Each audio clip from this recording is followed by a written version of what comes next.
ਸਾਡੇ ਘਰ ਦੇ ਹਾਲ ਕਮਰੇ ਵਿੱਚ ਅੱਜ ਵੀ ਬਹੁਤ ਸਾਰੀਆਂ ਔਰਤਾਂ ਖੜੀਆਂ ਸਨ। ਕੁਝ ਤਾਂ ਉਹਨਾਂ ਵਿੱਚ ਕੁੜੀਆਂ ਸਨ ਜੋ ਕਿ ਘੱਟ ਉਮਰ ਦੀਆਂ ਅਤੇ ਨੌਜਵਾਨ ਸਨ, ਜਿਨ੍ਹਾਂ ਵਿੱਚੋਂ ਜ਼ਿਆਦਾਤਰ ਤਾਂ ਬਸ ਤਮਾਸ਼ਾ ਦੇਖਣ ਆਈਆਂ ਸਨ। ਅੱਜ ਮੰਗਲਵਾਰ ਸੀ ਅਤੇ ਵਿਆਹ ਵਾਲਾ ਕਮਰਾ ਖੁੱਲ੍ਹਾ ਸੀ। ਇਹ ਸਾਡੇ ਘਰ ਦਾ ਉਹ ਕਮਰਾ ਸੀ ਜਿਸ ਵਿੱਚ ਕੋਈ ਵੀ ਆਉਂਦਾ ਜਾਂਦਾ ਨਹੀਂ ਸੀ। ਇਹ ਕਮਰਾ ਜ਼ਿਆਦਾਤਰ ਖਾਲੀ ਹੀ ਰਹਿੰਦਾ ਸੀ ਅਤੇ ਮੰਮੀ ਇਸ ਨੂੰ ਬਸ ਇੱਕ ਦਿਨ ਹੀ ਖੋਲ੍ਹਦੀ ਸੀ ਅਤੇ ਕੁਝ ਦੇਰ ਬਾਅਦ ਬੰਦ ਕਰ ਦਿੰਦੀ ਸੀ। ਬਹੁਤ ਸਾਰੀਆਂ ਔਰਤਾਂ ਮੇਰੀ ਮੰਮੀ ਤੋਂ ਪੂਜਾ ਕਰਵਾਉਣ ਆਉਂਦੀਆਂ ਸਨ। ਸਾਡੇ ਪਿੰਡ ਦਾ ਮਾਹੌਲ ਬਹੁਤ ਹੀ ਅਜੀਬ ਸੀ। ਅਸੀਂ ਅਜਿਹੀ ਜਗ੍ਹਾ 'ਤੇ ਰਹਿ ਰਹੇ ਸੀ ਜਿੱਥੇ ਸਿਰਫ ਮਰਦਾਂ ਦੀ ਮਰਜ਼ੀ ਚੱਲਦੀ ਸੀ ਅਤੇ ਉਹ ਔਰਤਾਂ 'ਤੇ ਜ਼ੁਲਮ ਕਰਦੇ ਸਨ। ਇਸ ਲਈ ਸਾਡੇ ਪਿੰਡ ਦੀਆਂ ਔਰਤਾਂ ਮੇਰੀ ਮੰਮੀ ਤੋਂ ਪੂਜਾ ਅਤੇ ਹਵਨ ਕਰਵਾਉਣ ਆਉਂਦੀਆਂ ਸਨ ਤਾਂ ਜੋ ਉਹਨਾਂ ਦੇ ਪਤੀ ਸਿੱਧੇ ਰਸਤੇ 'ਤੇ ਆ ਜਾਣ। ਜਦੋਂ ਮੈਂ ਉਹਨਾਂ ਔਰਤਾਂ ਨੂੰ ਦੇਖਦੀ ਤਾਂ ਸੋਚਦੀ ਕਿ ਪਤਾ ਨਹੀਂ ਵਿਆਹ ਤੋਂ ਬਾਅਦ ਮੇਰੇ ਨਾਲ ਕਿਹੋ ਜਿਹਾ ਵਰਤਾਅ ਹੋਵੇਗਾ। ਹਾਲਾਂਕਿ ਮੈਂ ਇੱਕ ਬਹੁਤ ਹੀ ਸ਼ਰੀਫ ਅਤੇ ਨੇਕ ਔਰਤ ਦੀ ਕੁੜੀ ਸੀ, ਪਰ ਹਾਲੇ ਤੱਕ ਮੇਰੇ ਲਈ ਕੋਈ ਵੀ ਰਿਸ਼ਤਾ ਨਹੀਂ ਆਇਆ ਸੀ। ਮੇਰੀ ਉਮਰ ਵੀ 26 ਸਾਲਾਂ ਦੀ ਹੋ ਗਈ ਸੀ ਅਤੇ ਮੇਰਾ ਰੰਗ ਵੀ ਸਾਂਵਲਾ ਸੀ। ਸ਼ਾਇਦ ਇਸੇ ਲਈ ਮੇਰੇ ਨਾਲ ਕੋਈ ਵਿਆਹ ਨਹੀਂ ਕਰਨਾ ਚਾਹੁੰਦਾ ਸੀ ਅਤੇ ਜੇਕਰ ਕੋਈ ਵਿਆਹ ਕਰਨ ਦੀ ਹਾਮੀ ਭਰ ਵੀ ਦਿੰਦਾ ਤਾਂ ਮੇਰੀ ਮੰਮੀ ਉਸ ਨੂੰ ਮਨਾ ਕਰ ਦਿੰਦੀ। ਮੈਨੂੰ ਆਪਣੀ ਮੰਮੀ ਦੇ ਮਨਾ ਕਰਨ ਦੀ ਵਜ੍ਹਾ ਹਾਲੇ ਤੱਕ ਸਮਝ ਨਹੀਂ ਆਈ ਸੀ, ਜਦੋਂ ਕਿ ਮੇਰੀ ਮੰਮੀ ਨੇ ਪਿਛਲੇ ਹਫ਼ਤੇ ਹੀ ਸਭ ਨੂੰ ਇਹ ਦੱਸਿਆ ਸੀ ਕਿ ਵਿਆਹ ਵਾਲੇ ਕਮਰੇ ਵਿੱਚ ਜੋ ਵੀ ਕੁੜੀ ਜਾਵੇਗੀ ਉਸ ਦਾ ਵਿਆਹ ਜਲਦੀ ਹੋ ਜਾਵੇਗਾ ਅਤੇ ਅਜਿਹਾ ਹੀ ਹੋਇਆ। ਪਿਛਲੀ ਵਾਰ ਸਾਡੇ ਗੁਆਂਢੀਆਂ ਦੀ ਕੁੜੀ ਅਤੇ ਮੇਰੀ ਸਹੇਲੀ ਰੀਨਾ ਜਦੋਂ ਇਸ ਕਮਰੇ ਵਿੱਚ ਗਈਆਂ ਤਾਂ ਉਸ ਤੋਂ ਅਗਲੇ ਹੀ ਦਿਨ ਰੀਨਾ ਦਾ ਵਿਆਹ ਹੋ ਗਿਆ, ਪਰ ਕਿਸੇ ਨੂੰ ਵੀ ਨਹੀਂ ਪਤਾ ਸੀ ਕਿ ਰੀਨਾ ਕਿੱਥੇ ਗਈ ਹੈ। ਮੁਹੱਲੇ ਦੀਆਂ ਸਭ ਕੁੜੀਆਂ ਇੱਕ ਦੂਜੇ ਤੋਂ ਪੁੱਛਦੀਆਂ, ਪਰ ਉਸਨੇ ਕਿਸੇ ਨਾਲ ਵੀ ਇਸ ਗੱਲ ਦਾ ਜ਼ਿਕਰ ਨਹੀਂ ਕੀਤਾ ਕਿ ਉਸ ਦਾ ਵਿਆਹ ਕਿੱਥੇ ਹੋ ਰਿਹਾ ਹੈ। ਰੀਨਾ ਵਿਆਹ ਕਰਾ ਕੇ ਪਿੰਡ ਤੋਂ ਦੂਰ ਚਲੀ ਗਈ ਅਤੇ ਸਭ ਉਸ ਨੂੰ ਦੇਖਦੇ ਰਹਿ ਗਏ। ਪਿੰਡ ਦੀਆਂ ਸਾਰੀਆਂ ਕੁੜੀਆਂ ਉਸ ਨੂੰ ਦੇਖ ਕੇ ਈਰਖਾ ਕਰ ਰਹੀਆਂ ਸਨ, ਕਿਉਂਕਿ ਸਾਡੇ ਪਿੰਡ ਦਾ ਮਾਹੌਲ ਬਹੁਤ ਹੀ ਘੁਟਣ ਭਰਿਆ ਸੀ। ਇੱਥੋਂ ਨਿਕਲਣਾ ਤਾਂ ਕਿਸੇ ਸਵਰਗ ਤੋਂ ਘੱਟ ਨਹੀਂ ਸੀ। ਸਾਡੇ ਪਿੰਡ ਵਿੱਚ ਸਿਰਫ ਮਰਦਾਂ ਦਾ ਰਾਜ ਚੱਲਦਾ ਸੀ। ਔਰਤਾਂ ਨੂੰ ਬੋਲਣ ਦੀ ਬਿਲਕੁਲ ਵੀ ਇਜਾਜ਼ਤ ਨਹੀਂ ਸੀ। ਮੇਰੀ ਵੀ ਵਿਆਹ ਦੀ ਉਮਰ ਲੰਘਦੀ ਜਾ ਰਹੀ ਸੀ, ਪਰ ਹਾਲੇ ਤੱਕ ਮੇਰਾ ਰਿਸ਼ਤਾ ਨਹੀਂ ਹੋਇਆ ਸੀ। ਮੇਰੀ ਇੱਕ ਸਹੇਲੀ ਜੀਤ, ਜੋ ਮੇਰੀ ਬਹੁਤ ਚੰਗੀ ਸਹੇਲੀ ਸੀ ਅਤੇ ਮੈਨੂੰ ਚੰਗੀ ਤਰ੍ਹਾਂ ਜਾਣਦੀ ਸੀ, ਪਰ ਉਹ ਮੇਰਾ ਮਜ਼ਾਕ ਉਡਾਉਣ ਵਿੱਚ ਕੋਈ ਵੀ ਕਸਰ ਨਹੀਂ ਛੱਡਦੀ ਸੀ। ਇੱਕ ਦਿਨ ਉਹ ਸਾਰੀਆਂ ਸਹੇਲੀਆਂ ਦੇ ਸਾਹਮਣੇ ਹੱਸਦੀ ਹੋਈ ਬੋਲੀ, ਤੇਰੀ ਮੰਮੀ ਨੇ ਤਾਂ ਵਿਆਹ ਵਾਲਾ ਕਮਰਾ ਖੋਲ੍ਹਿਆ ਹੋਇਆ ਹੈ, ਜਿੱਥੇ ਜਾਂਦੇ ਹੀ ਕੁੜੀਆਂ ਦੇ ਵਿਆਹ ਹੋ ਜਾਂਦੇ ਹਨ, ਤਾਂ ਫਿਰ ਉਹ ਤੈਨੂੰ ਕਿਉਂ ਇਸ ਵਿਆਹ ਵਾਲੇ ਕਮਰੇ ਵਿੱਚ ਨਹੀਂ ਭੇਜਦੀ। ਤੈਨੂੰ ਵੀ ਉਸ ਕਮਰੇ ਵਿੱਚ ਜਾਣਾ ਚਾਹੀਦਾ ਹੈ ਤਾਂ ਜੋ ਤੂੰ ਵੀ ਵਿਆਹ ਕਰਕੇ ਇਸ ਪਿੰਡ ਤੋਂ ਦੂਰ ਚਲੀ ਜਾਵੇਂ। ਜੀਤ ਦੀ ਗੱਲ ਮੈਨੂੰ ਬਹੁਤ ਬੁਰੀ ਲੱਗੀ, ਪਰ ਮੈਂ ਵੀ ਇਹੀ ਗੱਲ ਸੋਚਦੀ ਸੀ, ਜੇਕਰ ਮੰਮੀ ਚਾਹੇ ਤਾਂ ਮੈਨੂੰ ਵੀ ਉਸ ਕਮਰੇ ਵਿੱਚ ਭੇਜ ਸਕਦੀ ਹੈ ਤਾਂ ਜੋ ਮੇਰਾ ਵੀ ਜਲਦੀ ਵਿਆਹ ਹੋ ਜਾਵੇ। ਜਦੋਂ ਮੈਂ ਮੰਮੀ ਨਾਲ ਇਸ ਬਾਰੇ ਵਿੱਚ ਗੱਲ ਕੀਤੀ ਤਾਂ ਉਹ ਭੜਕ ਗਈ। ਇੰਜ ਲੱਗ ਰਿਹਾ ਸੀ ਜਿਵੇਂ ਮੈਂ ਕੋਈ ਬਹੁਤ ਗਲਤ ਗੱਲ ਕਹਿ ਦਿੱਤੀ ਹੋਵੇ। ਮੈਂ ਮੰਮੀ ਨੂੰ ਕਿਹਾ, ਤੁਸੀਂ ਮੈਨੂੰ ਉਸ ਕਮਰੇ ਵਿੱਚ ਕਿਉਂ ਨਹੀਂ ਭੇਜਦੇ? ਸ਼ਾਇਦ ਮੇਰਾ ਵੀ ਵਿਆਹ ਹੋ ਜਾਵੇ ਅਤੇ ਮੈਂ ਇਸ ਪਿੰਡ ਦੀ ਘੁਟਣ ਭਰੀ ਜ਼ਿੰਦਗੀ ਤੋਂ ਦੂਰ ਚਲੀ ਜਾਵਾਂ। ਮੇਰੀ ਮੰਮੀ ਨੇ ਮੇਰੇ ਮੂੰਹ 'ਤੇ ਹੱਥ ਰੱਖ ਦਿੱਤਾ ਅਤੇ ਕਿਹਾ, ਖਬਰਦਾਰ, ਜੇਕਰ ਅੱਜ ਤੋਂ ਬਾਅਦ ਤੂੰ ਇਹ ਗੱਲ ਦੁਬਾਰਾ ਕੀਤੀ ਤਾਂ ਮੇਰੇ ਤੋਂ ਬੁਰਾ ਕੋਈ ਨਹੀਂ ਹੋਵੇਗਾ। ਮੰਮੀ ਦੀ ਗੱਲ ਸੁਣ ਕੇ ਮੈਂ ਉਦਾਸ ਹੋ ਗਈ। ਮੇਰੀ ਮੰਮੀ ਨੂੰ ਸਾਰੇ ਪਿੰਡ ਦੀਆਂ ਕੁੜੀਆਂ ਦੇ ਵਿਆਹ ਦੀ ਫਿਕਰ ਸੀ, ਪਰ ਮੇਰੀ ਨਹੀਂ। ਮੈਂ ਆਪਣੀ ਮੰਮੀ ਨੂੰ ਕੁਝ ਨਹੀਂ ਕਿਹਾ ਅਤੇ ਚੁੱਪ ਰਹਿਣ ਲੱਗੀ, ਪਰ ਮੈਂ ਦਿਲ ਹੀ ਦਿਲ ਵਿੱਚ ਸੋਚ ਲਿਆ ਸੀ ਕਿ ਇਸ ਕਮਰੇ ਵਿੱਚ ਜ਼ਰੂਰ ਜਾਵਾਂਗੀ। ਅੱਜ ਵੀ ਮੰਗਲਵਾਰ ਸੀ ਅਤੇ ਸਾਡੇ ਘਰ ਵਿੱਚ ਬਹੁਤ ਰੌਲਾ ਪੈ ਰਿਹਾ ਸੀ। ਔਰਤਾਂ ਅਤੇ ਕੁੜੀਆਂ ਸਾਡੇ ਘਰ ਦੇ ਵੱਡੇ ਹਾਲ ਕਮਰੇ ਵਿੱਚ ਇਕੱਠੀਆਂ ਹੋਈਆਂ ਸਨ। ਮੇਰੇ ਦਾਦਾ ਜੀ ਇੱਕ ਕੋਨੇ ਵਿੱਚ ਬੈਠੇ ਸਨ ਅਤੇ ਉਹਨਾਂ ਦੀਆਂ ਅੱਖਾਂ ਖੂਨ ਦੀ ਤਰ੍ਹਾਂ ਲਾਲ ਹੋ ਰਹੀਆਂ ਸਨ ਅਤੇ ਮੇਰੀ ਮੰਮੀ ਔਰਤਾਂ ਦੀਆਂ ਗੱਲਾਂ ਸੁਣ ਰਹੀ ਸੀ। ਥੋੜੀ ਦੇਰ ਬਾਅਦ ਮੇਰੇ ਦਾਦਾ ਜੀ ਉੱਠ ਕੇ ਉੱਥੋਂ ਚਲੇ ਗਏ ਅਤੇ ਮੰਮੀ ਨੇ ਇਸ਼ਾਰੇ ਨਾਲ ਨੌਕਰਾਣੀ ਨੂੰ ਆਪਣੇ ਕੋਲ ਬੁਲਾਇਆ ਅਤੇ ਉਸ ਨੂੰ ਕਿਹਾ, ਫਲਾਣੀ ਕੁੜੀ ਨੂੰ ਵਿਆਹ ਵਾਲੇ ਕਮਰੇ ਵਿੱਚ ਲੈ ਜਾ। ਮੰਮੀ ਦੇ ਕਹਿੰਦੇ ਹੀ ਉਹ ਨੌਕਰਾਣੀ ਇਸ ਕੁੜੀ ਨੂੰ ਅਤੇ ਉਸਦੀ ਮੰਮੀ ਨੂੰ ਵਿਆਹ ਵਾਲੇ ਕਮਰੇ ਵਿੱਚ ਲੈ ਕੇ ਚਲੀ ਗਈ। ਜਦੋਂ ਉਹ ਦੋਵੇਂ ਕਮਰੇ ਵਿੱਚੋਂ ਬਾਹਰ ਆਈਆਂ ਤਾਂ ਉਹਨਾਂ ਦੇ ਚਿਹਰੇ 'ਤੇ ਬਹੁਤ ਖੁਸ਼ੀ ਸੀ ਅਤੇ ਉਸ ਕੁੜੀ ਦਾ ਚਿਹਰਾ ਸ਼ਰਮ ਨਾਲ ਲਾਲ ਹੋ ਰਿਹਾ ਸੀ। ਉਹ ਬਹੁਤ ਸੋਹਣੀ ਸੀ। ਉਸਨੇ ਕਿਸੇ ਨਾਲ ਕੋਈ ਗੱਲ ਨਹੀਂ ਕੀਤੀ। ਸ਼ਾਇਦ ਮੇਰੀ ਮੰਮੀ ਨੇ ਮਨਾ ਕਰ ਦਿੱਤਾ ਹੋਵੇਗਾ ਕਿ ਕਮਰੇ ਤੋਂ ਬਾਹਰ ਆ ਕੇ ਤੂੰ ਕਿਸੇ ਨਾਲ ਕੋਈ ਗੱਲ ਨਹੀਂ ਕਰਨੀ। ਉਹ ਸਾਡੇ ਘਰ ਤੋਂ ਚਲੀ ਗਈ ਅਤੇ ਫਿਰ ਉਹੀ ਹੋਇਆ ਜੋ ਮੰਮੀ ਨੇ ਕਿਹਾ ਸੀ। ਅਗਲੇ 2 ਦਿਨਾਂ ਬਾਅਦ ਉਸ ਕੁੜੀ ਦਾ ਵਿਆਹ ਹੋ ਗਿਆ। ਪਰ ਇਸ ਵਾਰ ਵੀ ਹੈਰਾਨੀ ਦੀ ਗੱਲ ਸੀ ਕਿ ਇਸ ਵਿਆਹ ਦਾ ਪੂਰੇ ਪਿੰਡ ਵਿੱਚ ਕਿਸੇ ਨੂੰ ਵੀ ਪਤਾ ਨਹੀਂ ਚੱਲਿਆ। ਰੀਨਾ ਤੋਂ ਬਾਅਦ ਇਹ ਦੂਜੀ ਕੁੜੀ ਸੀ ਜਿਸ ਦੇ ਵਿਆਹ ਹੋਣ ਦਾ ਕਿਸੇ ਨੂੰ ਪਤਾ ਨਹੀਂ ਚੱਲਿਆ ਅਤੇ ਜਿਸ ਦੇ ਪਤੀ ਨੂੰ ਕਿਸੇ ਨੇ ਦੇਖਿਆ ਅਤੇ ਨਾ ਹੀ ਕੁਝ ਸੁਣਿਆ ਸੀ। ਇਹ ਕੁੜੀ ਵੀ ਵਿਆਹ ਕਰਵਾ ਕੇ ਪਿੰਡ ਤੋਂ ਦੂਰ ਚਲੀ ਗਈ। ਹੁਣ ਤਾਂ ਮੇਰੀ ਮੰਮੀ ਦੀ ਚਰਚਾ ਘਰ-ਘਰ ਹੋਣ ਲੱਗੀ ਅਤੇ ਦੂਰ-ਦੂਰ ਤੋਂ ਕੁੜੀਆਂ ਮੇਰੀ ਮੰਮੀ ਕੋਲ ਆਉਣ ਲੱਗੀਆਂ। ਪਰ ਮੇਰੀ ਮੰਮੀ ਹਰ ਕੁੜੀ ਨੂੰ ਉਸ ਕਮਰੇ ਵਿੱਚ ਨਹੀਂ ਭੇਜਦੀ ਸੀ। ਉਹ ਸਿਰਫ ਉਸੇ ਕੁੜੀ ਨੂੰ ਚੁਣ ਕੇ ਭੇਜਦੀ ਸੀ ਜਿਸ ਨਾਲ ਉਹ ਇਕੱਲੇ ਵਿੱਚ ਗੱਲਬਾਤ ਕਰਦੀ ਸੀ। ਪਤਾ ਨਹੀਂ ਅਜਿਹੀ ਕਿਹੜੀ ਰਾਜ਼ ਦੀ ਗੱਲ ਸੀ ਜੋ ਮੰਮੀ ਉਹਨਾਂ ਕੁੜੀਆਂ ਨਾਲ ਕਰਦੀ ਸੀ। ਹੁਣ ਹਰ ਔਰਤ ਮੇਰੀ ਮੰਮੀ ਕੋਲ ਆਪਣੀ ਕੁੜੀ ਦੀ ਫਰਿਆਦ ਲੈ ਕੇ ਆਉਂਦੀ ਸੀ ਅਤੇ ਜੇਕਰ ਕੋਈ ਕੁੜੀ ਉਹਨਾਂ ਨੂੰ ਚੰਗੀ ਲੱਗਦੀ ਤਾਂ ਉਹ ਉਸ ਨੂੰ ਵਿਆਹ ਵਾਲੇ ਕਮਰੇ ਵਿੱਚ ਭੇਜ ਦਿੰਦੀ। ਹੁਣ ਮੈਂ ਵੀ ਸੋਚ ਲਿਆ ਸੀ ਕਿ ਉਸ ਕਮਰੇ ਵਿੱਚ ਜਾ ਕੇ ਰਹਾਂਗੀ ਅਤੇ ਆਪਣੇ ਵਿਆਹ ਦਾ ਸੁਪਨਾ ਪੂਰਾ ਕਰਾਂਗੀ। ਪਰ ਇਸ ਲਈ ਮੈਨੂੰ ਆਪਣੀ ਮੰਮੀ ਨੂੰ ਧੋਖਾ ਦੇਣਾ ਪੈਣਾ ਸੀ ਕਿਉਂਕਿ ਮੇਰੀ ਮੰਮੀ ਨੇ ਸਖਤੀ ਨਾਲ ਮੈਨੂੰ ਇਸ ਕਮਰੇ ਵਿੱਚ ਜਾਣ ਤੋਂ ਮਨਾ ਕੀਤਾ ਸੀ। ਮੈਂ ਵੀ ਮੰਮੀ ਦੀ ਹਾਂ ਵਿੱਚ ਹਾਂ ਮਿਲਾ ਦਿੱਤੀ ਅਤੇ ਉਹਨਾਂ ਨੂੰ ਇਹ ਮਹਿਸੂਸ ਕਰਵਾਇਆ ਕਿ ਮੈਂ ਇਸ ਕਮਰੇ ਵਿੱਚ ਕਦੇ ਨਹੀਂ ਜਾਵਾਂਗੀ। ਮੇਰੀ ਮੰਮੀ ਹਰ ਵੇਲੇ ਉਸ ਕਮਰੇ ਦੇ ਅੱਗੇ ਬੈਠੀ ਰਹਿੰਦੀ ਸੀ ਅਤੇ ਔਰਤਾਂ ਲਈ ਪੂਜਾ ਪਾਠ ਕਰਦੀ ਰਹਿੰਦੀ ਸੀ। ਇਸ ਲਈ ਮੈਂ ਉਹਨਾਂ ਦੀਆਂ ਨਜ਼ਰਾਂ ਤੋਂ ਲੁਕ ਨਹੀਂ ਸਕਦੀ ਸੀ। ਸਾਡੀ ਨੌਕਰਾਣੀ ਮੇਰੀ ਮੰਮੀ ਦੇ ਬਹੁਤ ਨੇੜੇ ਸੀ। ਉਹ ਉਹਨਾਂ ਦੀ ਹਰ ਗੱਲ ਮੰਨਦੀ ਸੀ ਅਤੇ ਉਹਨਾਂ ਨੂੰ ਸਭ ਕੁਝ ਦੱਸਦੀ ਸੀ, ਪਰ ਉਹ ਮੇਰੀ ਕੋਈ ਵੀ ਗੱਲ ਨਹੀਂ ਸੁਣਦੀ ਸੀ। ਮੈਂ ਇਹਨਾਂ ਦੋਵਾਂ ਦੀਆਂ ਨਜ਼ਰਾਂ ਤੋਂ ਲੁਕ ਕੇ ਉਸ ਕਮਰੇ ਵਿੱਚ ਜਾਣਾ ਚਾਹੁੰਦੀ ਸੀ, ਪਰ ਮੈਂ ਇਹ ਗੱਲ ਕੋਮਲ ਤੋਂ ਨਹੀਂ ਲੁਕੋ ਸਕੀ। ਕੋਮਲ ਮੇਰੀ ਭੂਆ ਦੀ ਕੁੜੀ ਸੀ। ਅਸੀਂ ਦੋਵੇਂ ਇਕੱਠੀਆਂ ਖੇਡ ਕੇ ਵੱਡੀਆਂ ਹੋਈਆਂ ਹਾਂ। ਮੈਂ ਉਸ ਨੂੰ ਕਮਰੇ ਵਿੱਚ ਜਾਣ ਵਾਲੀ ਗੱਲ ਦੱਸੀ ਤਾਂ ਉਹ ਮੈਨੂੰ ਕਹਿਣ ਲੱਗੀ, ਤੂੰ ਬਹੁਤ ਪਾਗਲ ਹੈ। ਜੇਕਰ ਤੈਨੂੰ ਇਸ ਗੱਲ 'ਤੇ ਭਰੋਸਾ ਹੈ ਕਿ ਉਸ ਕਮਰੇ ਵਿੱਚ ਜਾਣ ਨਾਲ ਤੇਰਾ ਵਿਆਹ ਹੋ ਜਾਵੇਗਾ ਤਾਂ ਤੂੰ ਕਿਸੇ ਵੀ ਦਿਨ ਉਸ ਕਮਰੇ ਵਿੱਚ ਜਾ ਸਕਦੀ ਹੈ। ਇਹ ਤਾਂ ਤੇਰਾ ਆਪਣਾ ਘਰ ਹੈ। ਜਿਸ ਦਿਨ ਤੇਰੀ ਮੰਮੀ ਇਹ ਕਮਰਾ ਖੋਲ੍ਹਦੀ ਹੈ ਉਸ ਦਿਨ ਨਾ ਜਾ ਕੇ ਕਿਸੇ ਹੋਰ ਦਿਨ ਆਪਾਂ ਦੋਵੇਂ ਇਸ ਕਮਰੇ ਵਿੱਚ ਜਾਵਾਂਗੇ ਤਾਂ ਜੋ ਸਾਨੂੰ ਸਾਰੀ ਸੱਚਾਈ ਪਤਾ ਲੱਗ ਸਕੇ। ਕੋਮਲ ਬਿਲਕੁਲ ਠੀਕ ਕਹਿ ਰਹੀ ਸੀ। ਇਸ ਲਈ ਅਸੀਂ ਮੰਗਲਵਾਰ ਦੀ ਬਜਾਏ ਬੁੱਧਵਾਰ ਨੂੰ ਉਸ ਕਮਰੇ ਵਿੱਚ ਜਾਣ ਬਾਰੇ ਸੋਚਿਆ। ਉਸ ਦਿਨ ਮੈਂ ਅਤੇ ਕੋਮਲ ਨੇ ਬੜੀ ਮੁਸ਼ਕਿਲ ਨਾਲ ਇਸ ਕਮਰੇ ਦੀ ਚਾਬੀ ਚੋਰੀ ਕੀਤੀ। ਇਸ ਕਮਰੇ ਨੂੰ ਵੱਡਾ ਸਾਰਾ ਮੋਟਾ ਜਿੰਦਾ ਲੱਗਿਆ ਹੁੰਦਾ ਸੀ। ਬਹੁਤ ਮੁਸ਼ਕਿਲ ਨਾਲ ਅਸੀਂ ਇਸ ਕਮਰੇ ਵਿੱਚ ਪਹੁੰਚੀਆਂ। ਸਾਡਾ ਦਿਲ ਜ਼ੋਰ-ਜ਼ੋਰ ਨਾਲ ਧੜਕ ਰਿਹਾ ਸੀ। ਸਾਨੂੰ ਕੁਝ ਵੀ ਪਤਾ ਨਹੀਂ ਸੀ ਕਿ ਇਸ ਕਮਰੇ ਵਿੱਚ ਕੀ ਹੋਵੇਗਾ ਅਤੇ ਡਰ ਵੀ ਲੱਗ ਰਿਹਾ ਸੀ ਕਿ ਜੇਕਰ ਅੰਦਰ ਕੋਈ ਹੋਇਆ ਤਾਂ ਅਸੀਂ ਕੀ ਕਰਾਂਗੇ। ਮੈਂ ਬਹੁਤ ਆਰਾਮ ਨਾਲ ਕਮਰੇ ਦਾ ਦਰਵਾਜ਼ਾ ਖੋਲ੍ਹਿਆ ਅਤੇ ਮੈਨੂੰ ਬਹੁਤ ਅਜੀਬ ਲੱਗਿਆ ਕਿ ਇਸ ਕਮਰੇ ਵਿੱਚ ਇੱਕ ਮੋਟੀ ਜਿਹੀ ਕੰਧ ਸੀ। ਮੈਨੂੰ ਇੰਜ ਲੱਗ ਰਿਹਾ ਸੀ ਕਿ ਜਿਵੇਂ ਇਸ ਕੰਧ ਦੇ ਦੂਜੇ ਪਾਸੇ ਕੋਈ ਹੈ। ਇਸ ਤੋਂ ਪਹਿਲਾਂ ਕਿ ਮੈਂ ਉਸ ਕੰਧ ਦੇ ਦੂਜੇ ਪਾਸੇ ਜਾ ਕੇ ਕੁਝ ਦੇਖਦੀ, ਮੇਰੀ ਮੰਮੀ ਨੂੰ ਮੇਰੇ ਬਾਰੇ ਪਤਾ ਲੱਗ ਗਿਆ ਸੀ ਅਤੇ ਉਹ ਭੱਜ ਕੇ ਇਸ ਕਮਰੇ ਵਿੱਚ ਆ ਗਈ ਅਤੇ ਮੈਨੂੰ ਝਿੜਕਣ ਲੱਗੀ। ਉਹ ਕਹਿਣ ਲੱਗੀ, ਤੂੰ ਇੱਥੇ ਕੀ ਕਰ ਰਹੀ ਹੈ? ਜਦ ਮੈਂ ਤੈਨੂੰ ਮਨਾ ਕੀਤਾ ਸੀ ਕਿ ਤੂੰ ਇਸ ਕਮਰੇ ਵਿੱਚ ਨਹੀਂ ਆਉਣਾ ਤਾਂ ਫਿਰ ਤੂੰ ਇੱਥੇ ਕੀ ਕਰਨ ਆਈ ਹੈ? ਹੁਣ ਇੱਥੋਂ ਬਾਹਰ ਨਿਕਲ। ਆਪਣੀ ਮੰਮੀ ਨੂੰ ਇਸ ਤਰ੍ਹਾਂ ਚੀਕਦਾ ਹੋਇਆ ਦੇਖ ਕੇ ਮੇਰੀਆਂ ਅਤੇ ਕੋਮਲ ਦੀਆਂ ਅੱਖਾਂ ਅੱਡੀਆਂ ਰਹਿ ਗਈਆਂ। ਅਸੀਂ ਸੋਚਿਆ ਵੀ ਨਹੀਂ ਸੀ ਕਿ ਮੰਮੀ ਨੂੰ ਸਾਡੇ ਬਾਰੇ ਇੰਨੀ ਜਲਦੀ ਪਤਾ ਲੱਗ ਜਾਵੇਗਾ।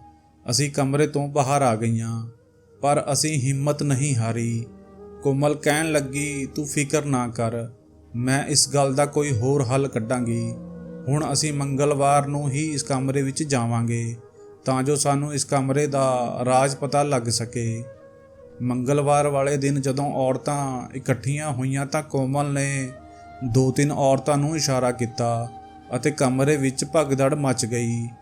ਉਹ ਔਰਤਾਂ ਇੱਕਦਮ ਬੇਚੈਨ ਹੋ ਕੇ ਦਰਵਾਜ਼ੇ ਦੇ ਅੱਗੇ ਤੋਂ ਹਟ ਗਈਆਂ ਅਤੇ ਉਹਨਾਂ ਔਰਤਾਂ ਵਿੱਚ ਮੇਰੀ ਮੰਮੀ ਦੀ ਨੌਕਰਾਣੀ ਸੀ, ਜੋ ਹਰ ਵੇਲੇ ਇਸ ਕਮਰੇ ਦੇ ਬਾਹਰ ਖੜੀ ਹੋ ਕੇ ਇੱਥੇ ਪਹਿਰਾ ਦਿੰਦੀ ਸੀ। ਕੋਮਲ ਨੇ ਬੜੀ ਚਲਾਕੀ ਨਾਲ ਉਸ ਨੂੰ ਉੱਥੋਂ ਹਟਾ ਦਿੱਤਾ। ਉਸੇ ਵੇਲੇ ਮੇਰੀ ਮੰਮੀ ਦੀ ਚੁਣੀ ਹੋਈ ਇੱਕ ਕੁੜੀ ਅਤੇ ਉਸ ਦੀ ਮਾਂ ਵਿਆਹ ਵਾਲੇ ਕਮਰੇ ਵਿੱਚੋਂ ਬਾਹਰ ਆ ਗਈ ਅਤੇ ਉਸੇ ਵੇਲੇ ਮੌਕਾ ਦੇਖ ਕੇ ਮੈਂ ਉਸ ਕਮਰੇ ਦੇ ਅੰਦਰ ਚਲੀ ਗਈ।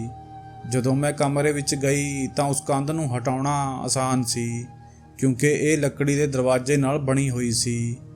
ਜਿਵੇਂ ਹੀ ਮੈਂ ਇੱਕ ਦਰਵਾਜ਼ਾ ਖੋਲ੍ਹਿਆ ਤਾਂ ਅੱਗੇ ਸ਼ੀਸ਼ੇ ਵੱਲ ਵੇਖ ਕੇ ਮੇਰੀਆਂ ਚੀਕਾਂ ਨਿਕਲਦੀਆਂ ਰਹਿ ਗਈਆਂ। ਮੈਂ ਕਦੇ ਸੁਪਨੇ ਵਿੱਚ ਵੀ ਨਹੀਂ ਸੋਚਿਆ ਸੀ ਕਿ ਮੈਨੂੰ ਕਮਰੇ ਵਿੱਚ ਇਹ ਮੰਜ਼ਰ ਦੇਖਣ ਨੂੰ ਮਿਲੇਗਾ। ਮੈਨੂੰ ਆਪਣੀਆਂ ਅੱਖਾਂ 'ਤੇ ਯਕੀਨ ਨਹੀਂ ਆ ਰਿਹਾ ਸੀ। ਇੰਨੇ ਵਿੱਚ ਦਾਦਾ ਜੀ ਨੂੰ ਪਤਾ ਲੱਗ ਗਿਆ ਕਿ ਮੈਂ ਇਸ ਕਮਰੇ ਵਿੱਚ ਗਈ ਹਾਂ। ਉਹਨਾਂ ਨੇ ਮੈਨੂੰ ਘੜੀਸ ਕੇ ਬਾਹਰ ਕੱਢਿਆ, ਪਰ ਹੁਣ ਉਹਨਾਂ ਦੀਆਂ ਅੱਖਾਂ ਵਿੱਚੋਂ ਚਮਕ ਅਤੇ ਗੁੱਸਾ ਨਹੀਂ ਸੀ, ਜੋ ਮੈਨੂੰ ਇੱਥੇ ਆਉਣ ਤੋਂ ਪਹਿਲਾਂ ਦਿਖਾਇਆ ਜਾਂਦਾ ਸੀ। ਮੇਰੀ ਮੰਮੀ ਦੀਆਂ ਨਜ਼ਰਾਂ ਵੀ ਝੁਕੀਆਂ ਹੋਈਆਂ ਸਨ।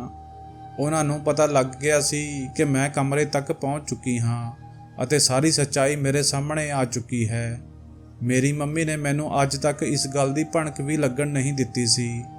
ਮੈਂ ਬਹੁਤ ਗੁੱਸੇ ਵਿੱਚ ਸੀ ਅਤੇ ਆਪਣੀ ਮੰਮੀ ਨੂੰ ਕਹਿਣ ਲੱਗੀ ਕਿ ਤੁਸੀਂ ਅਜਿਹਾ ਕਿਉਂ ਕੀਤਾ, ਪਰ ਉਹ ਚੁੱਪ ਰਹੀ। ਉਹਨਾਂ ਨੇ ਕੁਝ ਨਹੀਂ ਕਿਹਾ।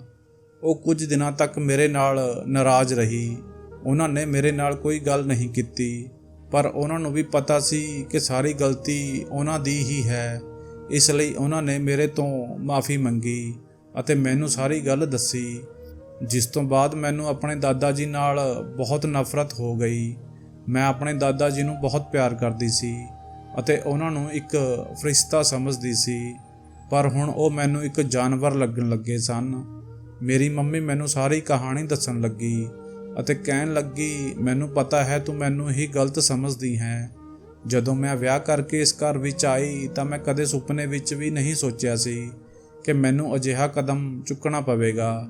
ਮੈਂ ਇੱਕ ਅਜਿਹੇ ਘਰ ਨਾਲ ਸੰਬੰਧ ਰੱਖਦੀ ਸੀ ਜਿੱਥੇ ਕੁੜੀਆਂ ਨੂੰ ਕਮਾਈ ਦਾ ਜ਼ਰੀਆ ਸਮਝਿਆ ਜਾਂਦਾ ਸੀ। ਉਹਨਾਂ ਨੂੰ ਮਰਦਾਂ ਦੇ ਸਾਹਮਣੇ ਨੱਚਣ ਗਾਉਣ ਲਈ ਕਿਹਾ ਜਾਂਦਾ ਸੀ ਅਤੇ ਜਦੋਂ ਉਹ ਆਪਣੀ ਜ਼ਿੰਦਗੀ ਦੀਆਂ ਸਾਰੀਆਂ ਹੱਦਾਂ ਪਾਰ ਕਰਨ ਤੋਂ ਬਾਅਦ ਆਪਣੇ ਬਾਪ ਅਤੇ ਭਾਈਆਂ ਲਈ ਬਹੁਤ ਜ਼ਿਆਦਾ ਪੈਸੇ ਕਮਾ ਲੈਂਦੀਆਂ ਸਨ ਤਾਂ ਉਹਨਾਂ ਦਾ ਵਿਆਹ ਵੀ ਅਜਿਹੇ ਆਦਮੀ ਨਾਲ ਕਰ ਦਿੱਤਾ ਜਾਂਦਾ ਸੀ, ਜੋ ਆਪ ਵੀ ਅਵਾਰਾ ਹੁੰਦਾ ਅਤੇ ਆਪਣੀ ਪਤਨੀ ਦੀ ਵੀ ਕਦੇ ਇੱਜ਼ਤ ਨਹੀਂ ਕਰਦਾ ਅਤੇ ਨਾ ਹੀ ਉਸ ਨੂੰ ਕਦੇ ਆਪਣੀ ਪਤਨੀ ਦਾ ਦਰਜਾ ਦਿੰਦਾ। ਪਰ ਕਹਿੰਦੇ ਹਨ ਕਿ ਪਰਮਾਤਮਾ ਚੰਗੇ ਲੋਕਾਂ ਨਾਲ ਹਮੇਸ਼ਾ ਚੰਗਾ ਹੀ ਕਰਦਾ ਹੈ। ਉਹਨਾਂ ਨੂੰ ਕਦੇ ਬੇਇੱਜ਼ਤ ਨਹੀਂ ਹੋਣ ਦਿੰਦਾ। ਉਹਨਾਂ ਦੀਆਂ ਜ਼ਿੰਦਗੀ ਦੀਆਂ ਮੁਸ਼ਕਲਾਂ ਨੂੰ ਆਸਾਨ ਕਰ ਦਿੰਦਾ ਹੈ।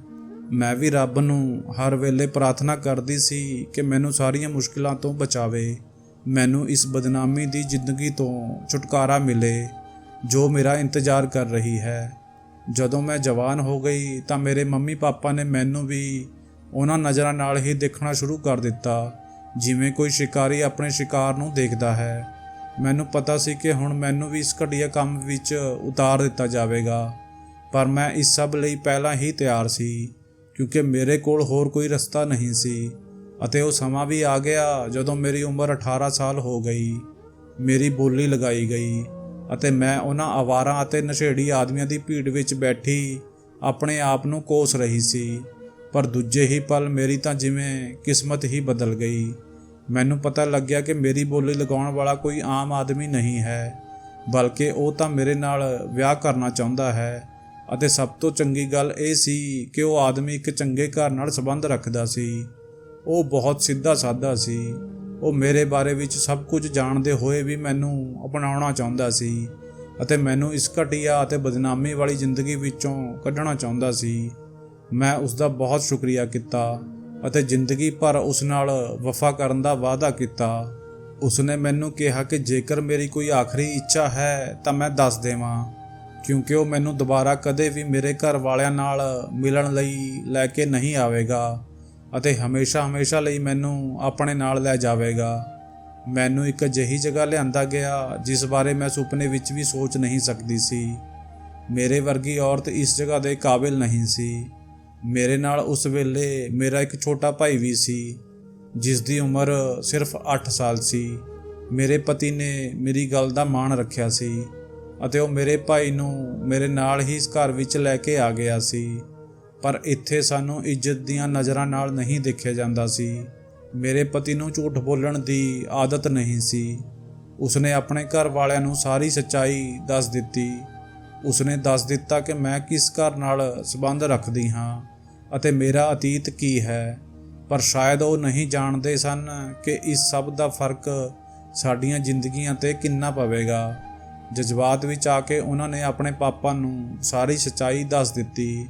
ਤੇਰੇ ਦਾਦਾ ਜੀ ਨੇ ਤੇਰੇ ਪਾਪਾ ਨੂੰ ਮਾफ़ ਨਹੀਂ ਕੀਤਾ, ਪਰ ਜਦੋਂ ਉਹਨਾਂ ਨੂੰ ਪਤਾ ਲੱਗਿਆ ਕਿ ਉਹਨਾਂ ਦੇ ਮੁੰਡੇ ਨੇ ਮੇਰੇ ਨਾਲ ਵਿਆਹ ਕਰ ਲਿਆ ਹੈ ਤਾਂ ਉਹਨਾਂ ਨੇ ਇਸ ਵਿਆਹ ਦੀ ਲਾਜ ਰੱਖਦੇ ਹੋਏ ਮੈਨੂੰ ਇਸ ਘਰ ਵਿੱਚ ਰਹਿਣ ਦੀ ਇਜਾਜ਼ਤ ਦੇ ਦਿੱਤੀ। ਪਰ ਮੇਰੇ ਭਾਈ 'ਤੇ ਪਹਿਰੇ ਲੱਗੇ ਹੋਏ ਸਨ। ਮੈਨੂੰ ਇਸ ਘਰ ਵਿੱਚ ਆਪਣੇ ਆਪ ਨੂੰ ਸਾਬਿਤ ਕਰਨ ਲਈ 15 ਸਾਲ ਲੱਗ ਗਏ, ਪਰ ਇਹਨਾਂ 15 ਸਾਲਾਂ ਵਿੱਚ ਮੈਂ ਫੂਕ ਕੇ ਕਦਮ ਰੱਖਿਆ ਅਤੇ ਕੋਈ ਵੀ ਗਲਤੀ ਨਹੀਂ ਹੋਣ ਦਿੱਤੀ। ਮੈਂ ਇਸ ਖਾਨਦਾਨ ਦੀਆਂ ਸਾਰੀਆਂ ਰਸਮਾਂ, ਸਾਰੇ ਰਿਵਾਜ ਨਿਭਾਏ। ਇਸ ਸਮਾਜ ਵਿੱਚ ਮੇਰੀ ਉਹੀ ਜਗ੍ਹਾ ਬਣ ਗਈ ਕਿ ਮੇਰੇ ਨਾਲ ਦੀਆਂ ਔਰਤਾਂ ਮੇਰੀ ਇੱਜ਼ਤ ਕਰਨ ਲੱਗੀਆਂ ਅਤੇ ਮੇਰੇ ਚਰਿੱਤਰ ਦੀ ਗਵਾਹੀ ਭਰਨ ਲੱਗੀਆਂ। ਪਰ ਤੇਰੇ ਦਾਦਾ ਜੀ ਹਲੇ ਵੀ ਮੇਰੇ ਨਾਲ ਨਫ਼ਰਤ ਕਰਦੇ ਸਨ। ਉਹ ਕਹਿੰਦੇ ਸਨ ਕਿ ਖੂਨ ਦਾ ਅਸਰ ਬਾਕੀ ਰਹਿੰਦਾ ਹੈ।